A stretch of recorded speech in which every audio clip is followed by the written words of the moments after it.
Okay, अस्सलाम वालेकुम to everyone. I hope बेटा आप सब खैरियत से होंगे। चले once again welcome to Shahid Saras education point. बेटा आज हम नेक्स्ट क्वेश्चन जो टॉपिक है आपके सिलेबस में वो हम उठाने जा रहे हैं और आप बोर्ड पे देख सकते हो। It is data collection. So before we start, so let us check, am I audible, is everything visible? जल्दी से चेक करें।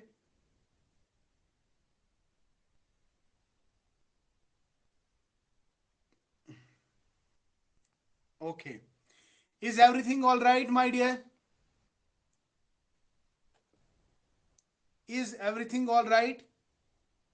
Audibility, visibility, all clear. Okay.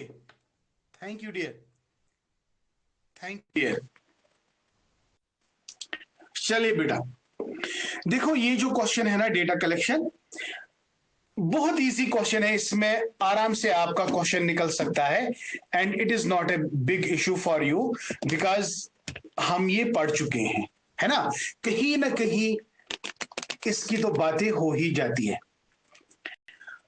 तो रहा सवाल सिलेबस में ये किस तरह का क्वेश्चन है।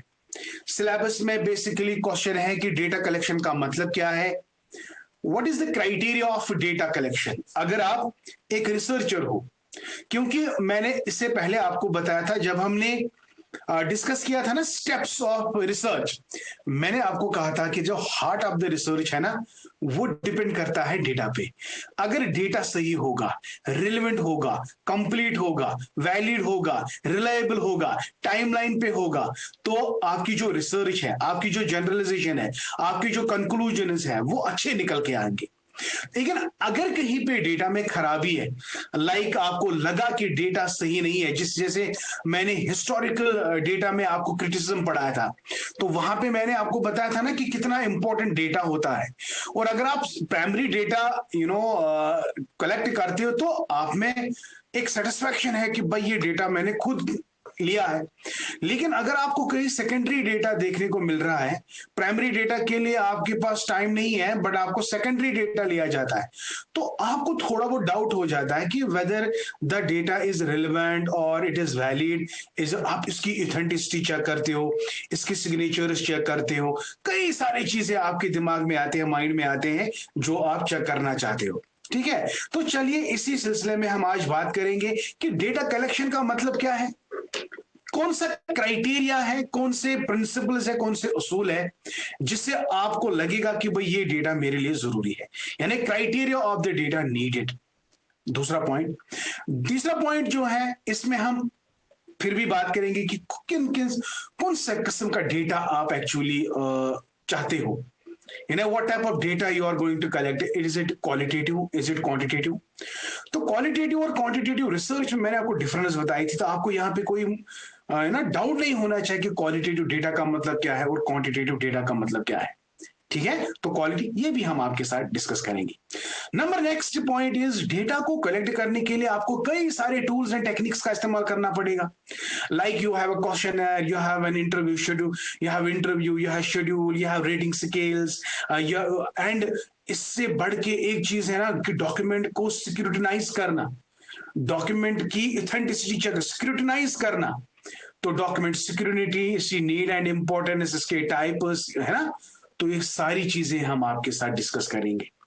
तो लेकिन आज की इस लेक्चर में हम आपको बताएंगे कि डेटा कलेक्शन का मतलब क्या है और कौन सा क्राइटेरिया रहने वाला है when you are going to collect the data, and how many types of data are there, qualitative, quantitative, वो भी हम आपके साथ डिस्कस करेंगे। ठीक है, तो चलिए बेटा स्टार्ट करते हैं।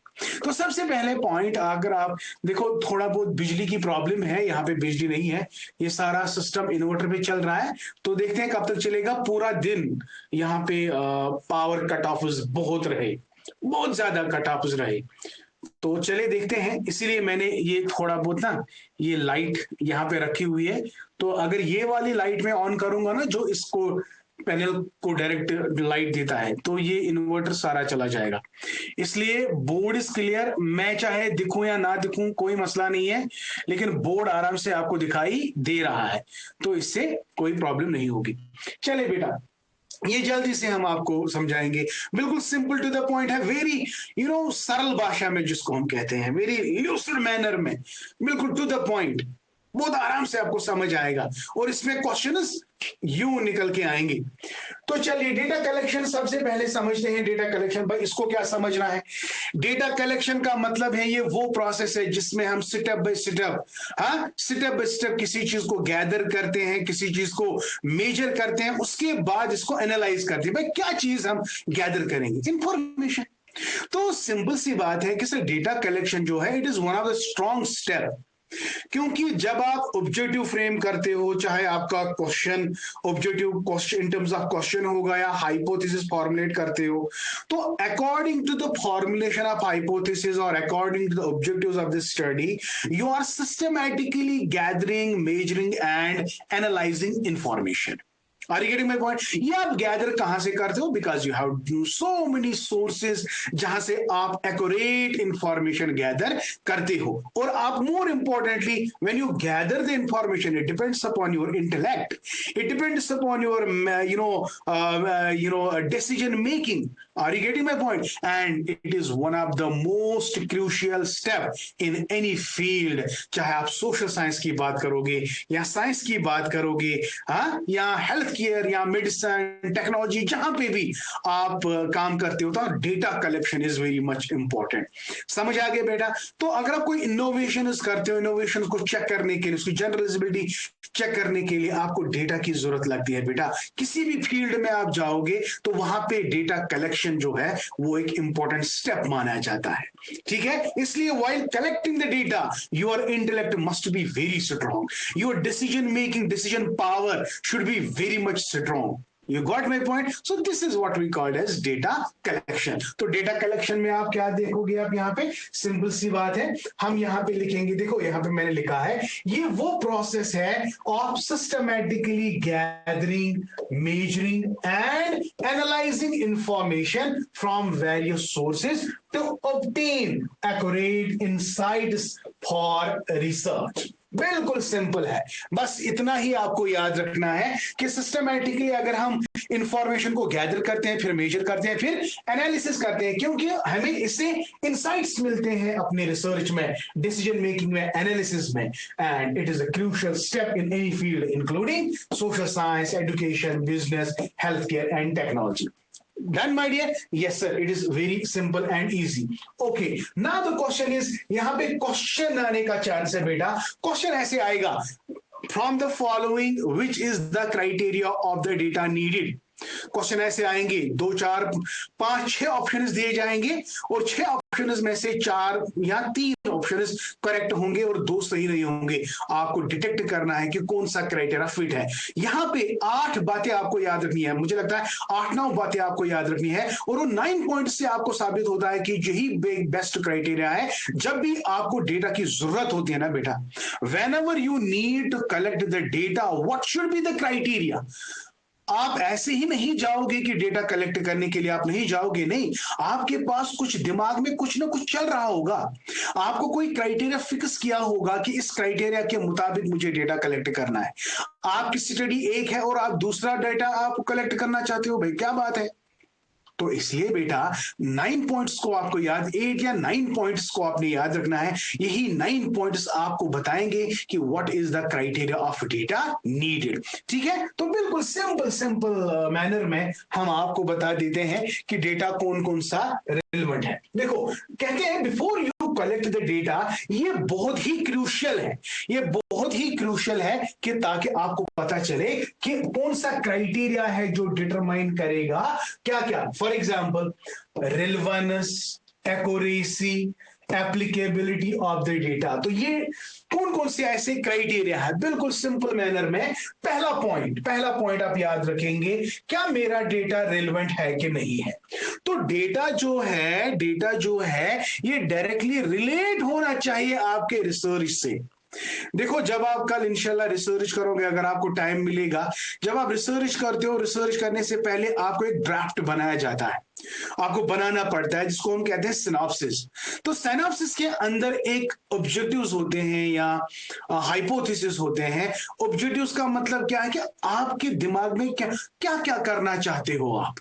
तो according to the objectives you have to see the objective first, and directly this data collection should be related to the objectives. तो पहला पॉइंट क्या आपने आप याद रखा कि the data should be directly related to the research objectives. This very simple. And question is irrelevant data can lead misleading conditions, ये तो आपको बताइए। तो पहला पॉइंट इज रेलेवेंस। इसको इसमें अब ज्यादा डिस्कस करने की जरूरत नहीं है। जो भी रिसर्च प्रपोजल आपने बनाया, उस प्रपोजल में आपने ऑब्जेक्टिव्स और क्वेश्चंस क्या रखे, उसी क्वेश्चंस और ऑब्जेक्टिव के अगेंस्ट डायरेक्टली ये रिलेट होना चाहिए आपका डेटा। तो first criteria is done and it is easily understood, right? Okay my dear, थोड़ा बहुत इसको और जूम करते हैं ताकि आपको यस नंबर नेक्स्ट इज एक तो हो गया रिलेवेंस, दूसरा हो गया accuracy. The data should B yes precise and it should be correctly measured using reliable sources and well tested instruments ensure accuracy. तो एक्यूरेट, इसमें भी तो कोई परेशानी वाली बात नहीं है। तो data should be as precise as possible. जितना ये प्रिसाइज होगा उतना आप इसको करेक्टली मेजर कर सकते हो। अगर डेटा आपका लार्ज है तो इसको मेजर करने के लिए आपका एक्यूरेसी वाला पार्ट मिस हो जाएगा। समझ आ गया बेटा?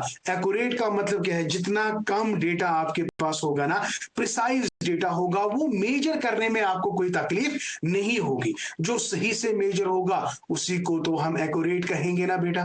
तो data should be accurate in what sense? It should be precise and should be correctly measured. कैसे मेजर करेंगे? Because we have well structured and well tested measurements.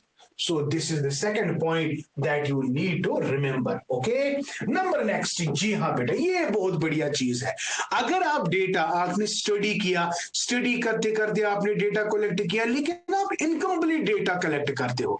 किसी के पास इंफॉर्मेशन होती है, उसको लेते हो, किसी के पास इंफॉर्मेशन है लेकिन उसके पास अब नहीं जाते हो। तो आपकी जो स्टडी है ना, लास्ट में कंक्लूजन आपका गलत निकल सकता है। क्यों? बिकॉज आपका जो डेटा है वो आपके फाइंडिंग से मैच नहीं हो रहा है। क्यों नहीं हो रहा है? बिकॉज आपने इनकम्प्लीट डेटा को गैदर किया होगा था।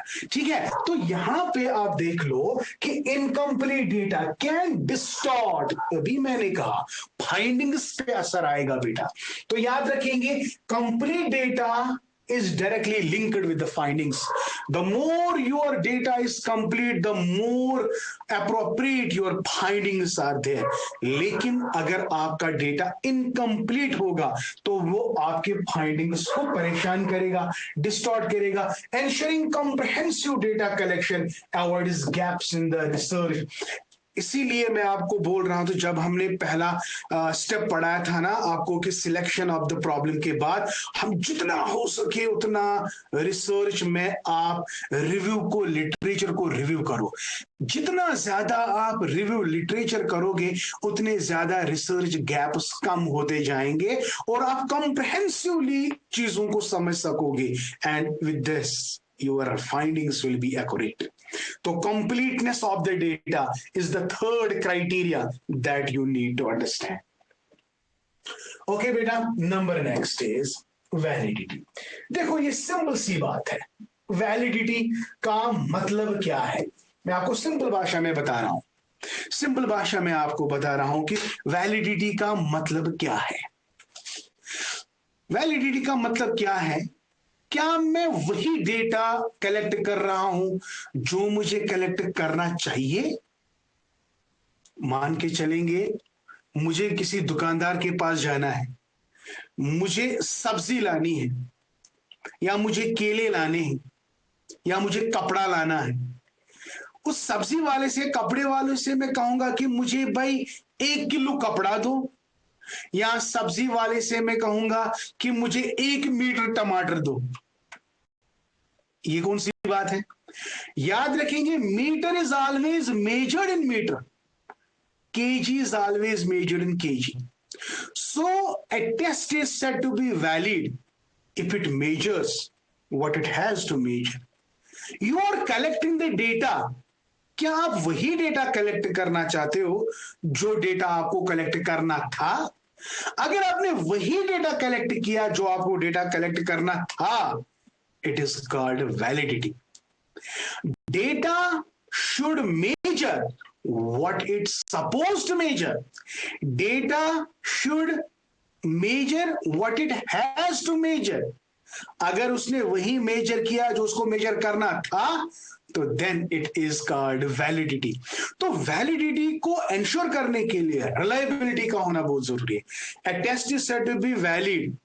वैलिड का मतलब है ये पहले रिलायबल होगा ही होगा. कंसिस्टेंटली लगातार स्कोर आपका सही आ रहा है. कि वैलिडिटी, रिलायबिलिटी, ये आगे हमें डिटेल में पढ़ना है. रिलायबिलिटी के type split half method, parallel half method, Kuder, Richardson, Cronbach alpha, ये सारी चीजें हमें डिटेल में पढ़नी है. लेकिन यहां पे आपको समझना है वैलिडिटी का मतलब क्या है. Data is said to be valid if it measures what it has to measure, if it measures what it purports to measure, if it measures what it has to measure. समझ आ गया? मैं आपको simple एक बात बताऊंगा. मैं आपको इंटेलिजेंस चेक करना चाहता हूं. इंटेलिजेंस चेक करने के लिए मैं आपको इंटेलिजेंस टेस्ट अप्लाई करूंगा. तो intelligence can be measured by intelligence test, not by personality test. तो इसका मतलब है इंटेलिजेंस टेस्ट कौन सा डेटा गैदर करेगा? इंटेलिजेंस का. तो उसने वही मेजर किया जो उसको मेजर करना था. होगी ना बात कि इंटेलिजेंस टेस्ट इंटेलिजेंस ही मेजर करेगा, तो that is validity. You got my point. Another जो वैलिडिटी रिलायबिलिटी की बात मैं बोलूंगा. सपोज मैंने आप पे टेस्ट अप्लाई किया, मेरा स्कोर 90 निकला. दूसरी बार जब मैं आया, मैंने यही टेस्ट आप पे अप्लाई किया तो मेरा अगेन 90 आ गया. मैंने तीसरी बार भी यही टेस्ट आप पे अप्लाई किया, मुझे तीसरी बार भी आपका स्कोर 90 आ गया. तो कितने ओकेजन्स में मुझे 90 स्कोर मिला? 3 बार. तो लगातार बार बार मेरा एक ही स्कोर आ रहा है. तो इसको कहते हैं रिलायबिलिटी. रिलायबिलिटी में याद रखेंगे कंसिस्टेंसी एंड एक्यूरेसी. वैलिडिटी में याद रखेंगे if it measures what it has to measure, what it purports to measure, that is called validity. अब बात समझ आ गई बेटा? यस सर, समझ आ गई. मुझे लगता है कि समझ आ गई. चलो अल्हम्दुलिल्लाह, इलेक्ट्रिसिटी आ गई. हाँ चलिए, तो क्या आपने याद रखा? वैलिडिटी का मतलब क्या है? The data should measure what it is intended to measure. Validity ensures that information collected truly represents the phenomena being studied. तो ये डेटा जो है ये उस पूरे फिनोमेना को क्या करता है? रिप्रेजेंट करता है. मेरा जो रिसर्च प्रोजेक्ट है, according to the research project मेरा डेटा उसी के मुताबिक होना चाहिए. अगर उसी के मुताबिक है तो मैं कहूंगा मेरा डेटा वैलिड है, इस अदरवाइज मेरा डेटा इनवैलिड है. समझ आ गया? ओके. रिलायबिलिटी भाई मैंने आपको कहा कंसिस्टेंट याद रखेंगे. रिलायबिलिटी में आप क्या याद रखेंगे? कंसिस्टेंट. और हमेशा याद रखो जो टेस्ट वैलिड होगा वो ऑटोमेटिकली रिलायबल है. लेकिन अगर कोई टेस्ट रिलायबल है, ये जरूरी नहीं है कि ये वैलिड होगा. बात को समझो बेटा. अगर टेस्ट वैलिड है इसका मतलब पहले वैलिड टेस्ट का मतलब है पहले वो रिलायबल है तब जाके वो वैलिड है. अगर ये रिलायबल है, it does not mean that it ये इसकी वैलिडिटी भी होगी. तो यहां याद रखेंगे वैलिडिटी के लिए रिलायबिलिटी का होना बहुत जरूरी है. लेकिन यहां पे याद रखो अगर कोई टेस्ट रिलायबल है, ये जरूरी नहीं है कि वो वैलिड होगा. अगर कोई टेस्ट, मैं फिर से बोल रहा हूं, अगर कोई टेस्ट वैलिड है, मेरे साथ रिपीट करो वरना ये भूल जाते हैं. अगर कोई टेस्ट वैलिड है इसका मतलब है वो ऑटोमेटिकली रिलायबल है. लेकिन अगर कोई टेस्ट रिलायबल है इसका मतलब है ये वैलिड हो भी सकता है, हो भी नहीं सकता. Not necessary. लेकिन वैलिडिटी का मतलब है ये जरूरी रिलायबल होगा.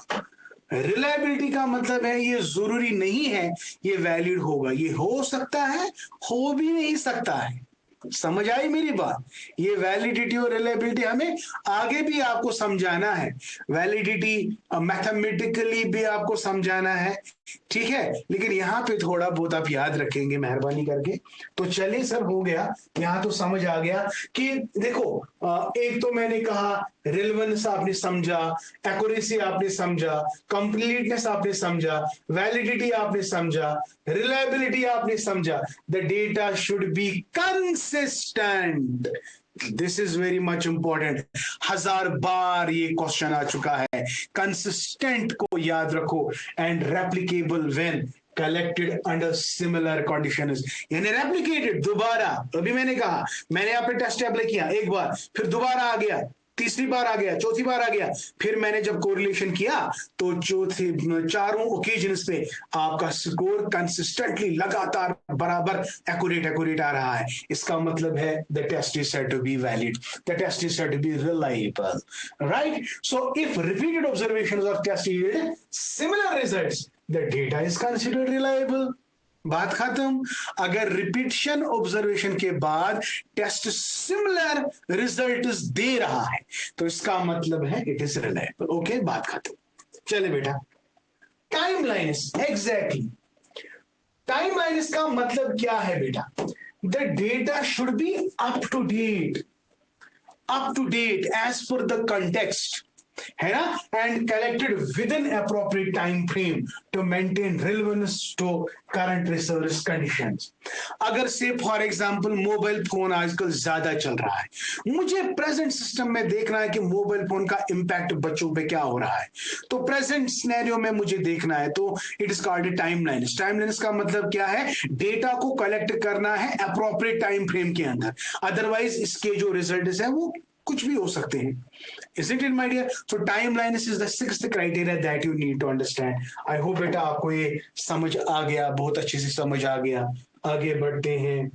यस, ऑब्जेक्टिविटी विदाउट बायस।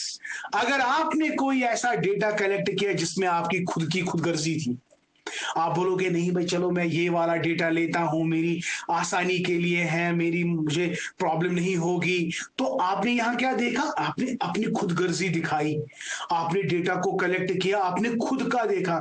ऑब्जेक्टिव का मतलब है कि आपने को बायस नहीं करना है, तो data should B free from personal bias, ensuring neutrality in the data collection and analysis.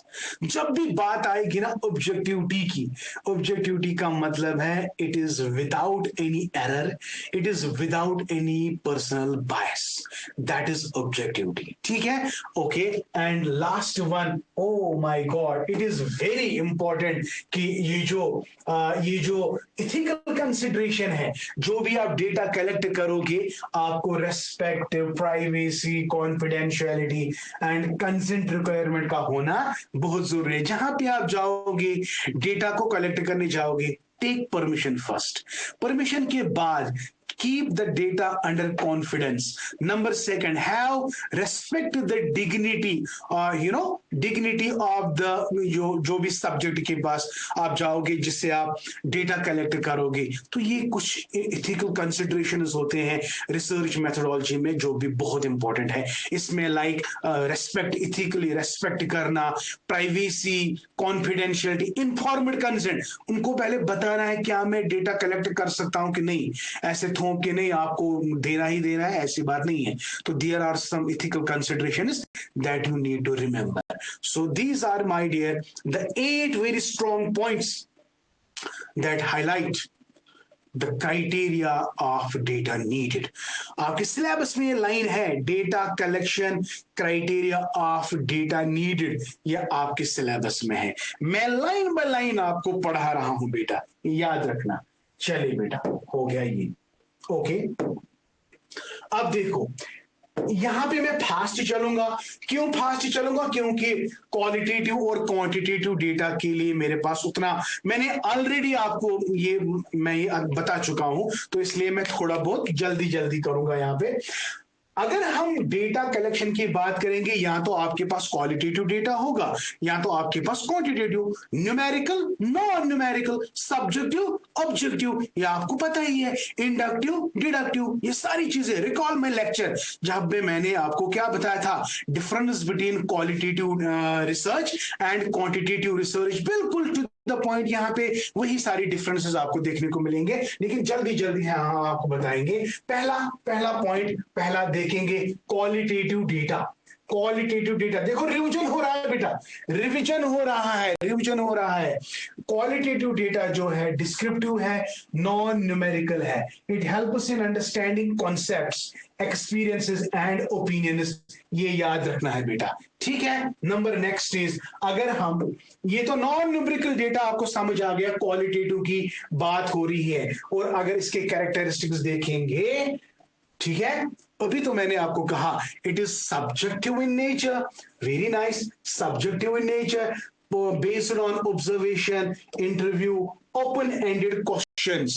Open ended question is very very important and strongly asked in your examination कि बताओ open ended questions हम कहां पे use करते हैं। it is qualitative, qualitative, expressed in words, narratives, visual formats। अगर आपके text है, पिक्चर्स है, थीम्स है, thematic analysis, discourse analysis, content analysis, है ना, ये सारी चीजें technical terms related to what है, रिलेटेड टू क्वालिटेटिव डेटा। ये फोकस करता है मीनिंग एंड इंटरप्रिटेशन पे। उम्मीद करता हूं कि जल्दी जल्दी मैंने आपको बताया, लेकिन इस पे मैंने एक लेक्चर ऑलरेडी मैं दे चुका हूं, दैट इज वाई मैं फास्ट जा रहा हूं, तो ये आपको समझ आ गया, ठीक है। तो चलिए इसके टाइप्स हम आपको बताएंगे।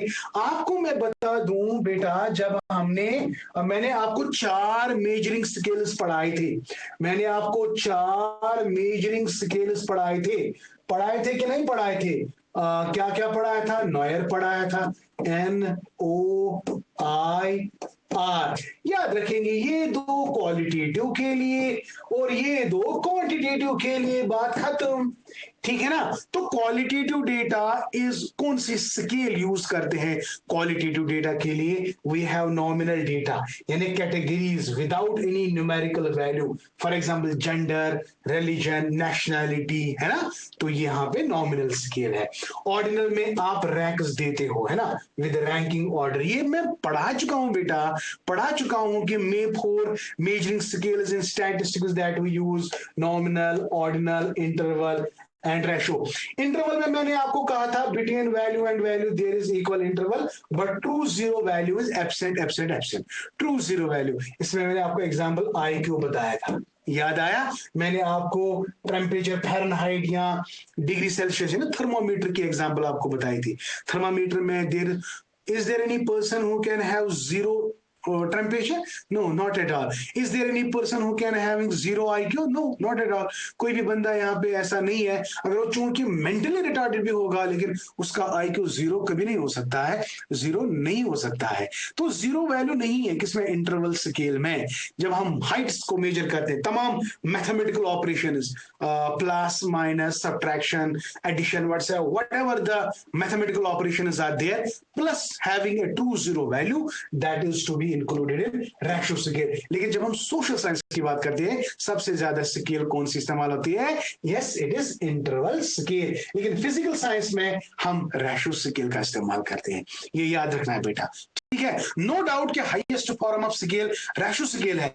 It doesn't mean, it means जब हम सोशल साइंस की बात करते हैं, हम ज्यादातर इंटरवल स्केल की बात करते हैं। सोशियोलॉजी में, एजुकेशन में, साइकोलॉजी में हम इंटरवल स्केल का ज्यादा यूज करते हैं, ना कि रेशो। रेशो स्केल कहां पे इस्तेमाल होते हैं? फिजिकल साइंस में, फिजिक्स, केमिस्ट्री, बायोलॉजी में उसका ज्यादा इस्तेमाल होता है। ओके, तो नॉमिनल और ऑर्डिनल आप किसमें आप देखा होगे? नॉमिनल एंड ऑर्डिनल, ये आप क्वालिटेटिव, क्वालिटेटिव, क्वालिटेटिव याद रखना है, याद रखना है, गलती कभी नहीं करनी है, ये बहुत इंपॉर्टेंट है, इसमें क्वेश्चन आते हैं। चलिए बेटा, ओके ओके ओके, अरे भाई आगे अब आते हैं क्वांटिटेटिव पे। क्वांटिटेटिव डेटा अभी तो मैंने कहा न्यूमेरिकल और नॉन न्यूमेरिकल में याद रखना है। तो वो डेटा जो हम स्टैटिस्टिकली एनालाइज करेंगे which is in the form of numerical, जिसमें हम कंपैरिजन और टेस्ट करेंगे। ठीक है, तो यहां पे देखो क्वांटिटेटिव डेटा जो है it is numerical. Very nice, very nice. कितने, ओनली 44 स्टूडेंट्स आर, चलिए क्वांटिटेटिव डेटा की बात करेंगे, न्यूमेरिकल है, can be measured and analysed statistically, used for making comparisons and testing hypothesis. यही मैंने सब बताया था ना। यस सर, आपने बताया। ऑब्जेक्टिव नेचर हो, वहां क्या था, subjective nature. Based on numerical values can be analysed, focus on quantitative and quantity and patterns, right. Okay, okay जी, ओके। चलिए, हाँ, यहां पे डिस्क्रीट और continuous, discrete, continuous and ratio scale. यहां पे देखो इंटरवल स्केल भी यहां पे आएगा, इंटरवल स्केल। यहां पे थोड़ा बहुत मुझे आपको समझाना है।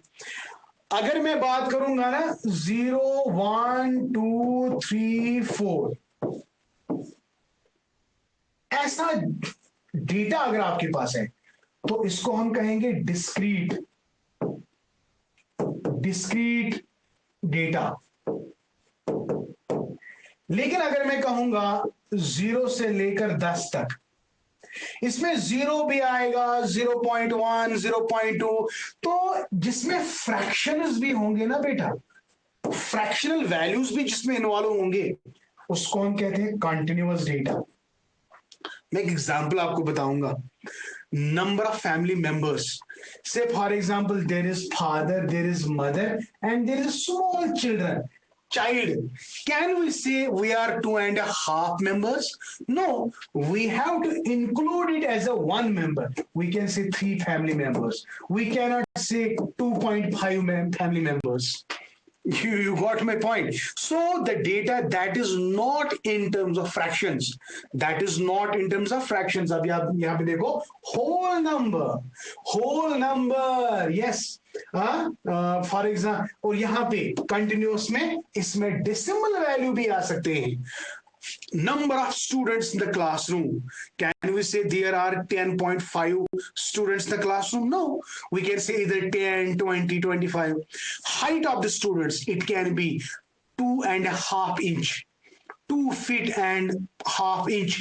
तो इंचेस, तो सिंपल सी बात है, सिंपल। डिस्क्रीट डेटा का मतलब है जिसमें फ्रैक्शनल वैल्यूज नहीं होते हैं, यानी होल नंबर्स, होल नंबर्स। लेकिन कंटिन्यूअस डेटा में fractions are involve, decimal values are involve. बात खत्म, समझ आ गया। तो रेशो स्केल में आप देख सकते हो, has a true zero and allows meaningful comparisons, for example income, age वगैरह वगैरह, ये सारी चीजें आपको इसमें देखेंगे। आई होप बेटा टाइप्स ऑफ डेटा भी आपको समझ आ गया, क्वालिटेटिव, क्वांटिटेटिव वगैरह वगैरह। ठीक है, चलिए। Interval difference between values and meaningful, but there is no true zero. Temperature in Celsius and IQ, वो भी आप इसमें याद रखेंगे। ठीक है, अब यहां पे थोड़ा बहुत बिल्कुल सिंपल है यार, डरने की जरूरत नहीं है। डेटा को जब आप कलेक्ट करते हो, आप ऐसे ही नहीं जाते हो, आप हथियार लेकर चले जाते हो। आपके पास हथियार होता है, आपके पास टूल्स एंड टेक्निक्स होते हैं, लेकिन वो tools and technique depends upon your research. If it is qualitative research, आपका हथियार अलग किस्म का होगा। अगर आपका रिसर्च क्वांटिटेटिव है तो आपके पास हथियार अलग सा होगा।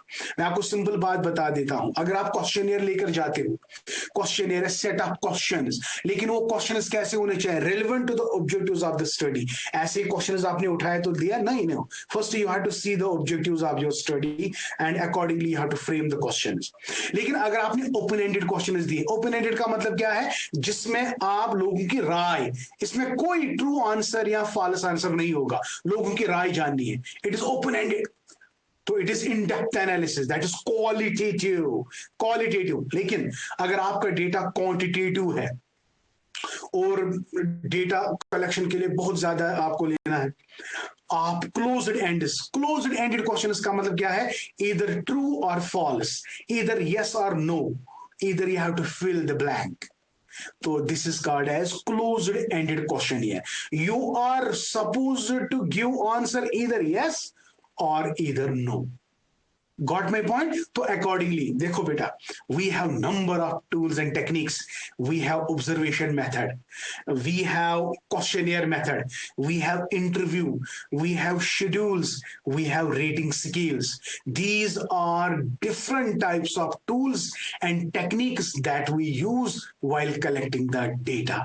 And it depends, अगर qualitative होगा तो कौन सा tool इस्तेमाल करेंगे, अगर qualitative होगा तो कौन सा tool इस्तेमाल करेंगे, तो इसमें जल्दी जल्दी से हम आपको बताएंगे। ठीक है, तो देखो ये प्राइमरी डेटा, वो सेकेंडरी डेटा, मैं ये सब नहीं बोल रहा हूं, लेकिन कॉमन टेक्निक्स जो हम यूज करते हैं, सर्वे एंड क्वेश्चनियर, ठीक है, इंटरव्यू, ठीक है, ऑब्जर्वेशन, ये सारी चीजें आपको देखनी है। अगर आप देखो, अगर आपके पास प्राइमरी डेटा है, फर्स्ट हैंड डेटा जो ऑलरेडी मैं बोल चुका हूं, अगर आपके पास प्राइमरी डेटा है यानी ओरिजिनल डेटा आप डायरेक्टली रिसोर्स से ले रहे हो, कौन कौन से टेक्निक्स आप यूज करोगे? सर्वे एंड क्वेश्चन है, interview, observation, experiments, focus group. लेकिन अगर आपका डेटा सेकेंडरी है तो क्या क्या आप लोगे? जो गवर्नमेंट ने रिपोर्ट तैयार किया होगा, published research articles, books and journals, company records, online database. तो इट डिपेंड्स, अगर आपका डेटा प्राइमरी है आप क्या इस्तेमाल करोगे, वो मैंने आपको बताया। अगर सेकेंडरी सोर्स आपका है, डेटा है, तो आप कहां कौन कौन से टेक्निक्स का इस्तेमाल करोगे? These are the source of secondary data. ठीक, इसी तरह टूल्स ऑफ डेटा कलेक्शन। अगर आपका डेटा कलेक्शन किसके लिए है? क्वालिटेटिव, ये भी मैंने आपको बताया। क्वालिटेटिव के लिए आपको interview guides, audio video recording, field notes, case study documents, इन पे आपको ज्यादा रिलाई करना है। और आप ओपन एंडेड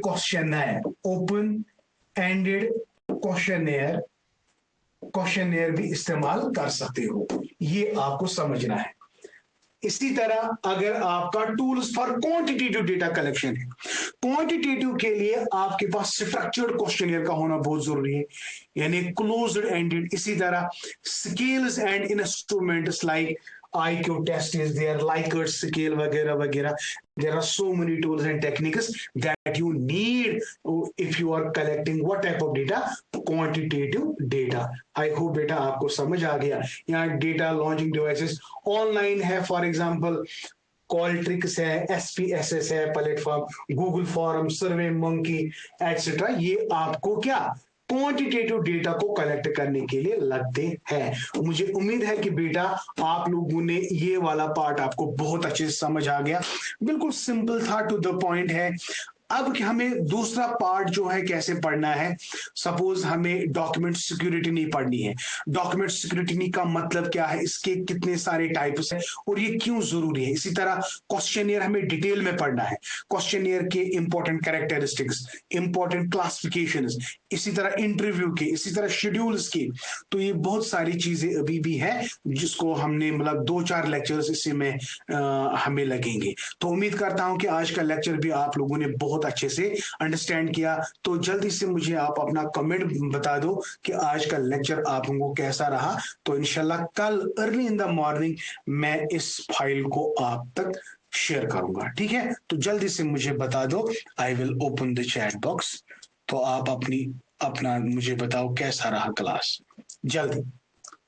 वैसे तो बहुत सारे बच्चे चले गए हैं, आई डोंट नो व्हाई। चलिए, okay, Riyaz Ahmed thank you, well done. Mahima thank you.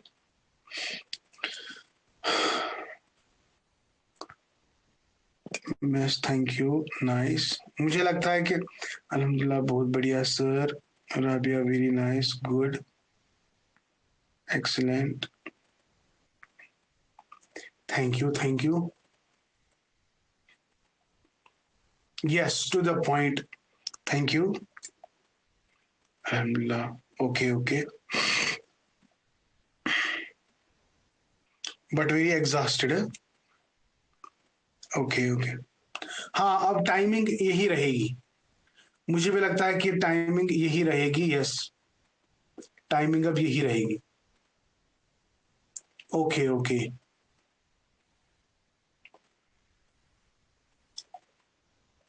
Thank you dear. चलिए, ओके, अल्लाह हाफिज।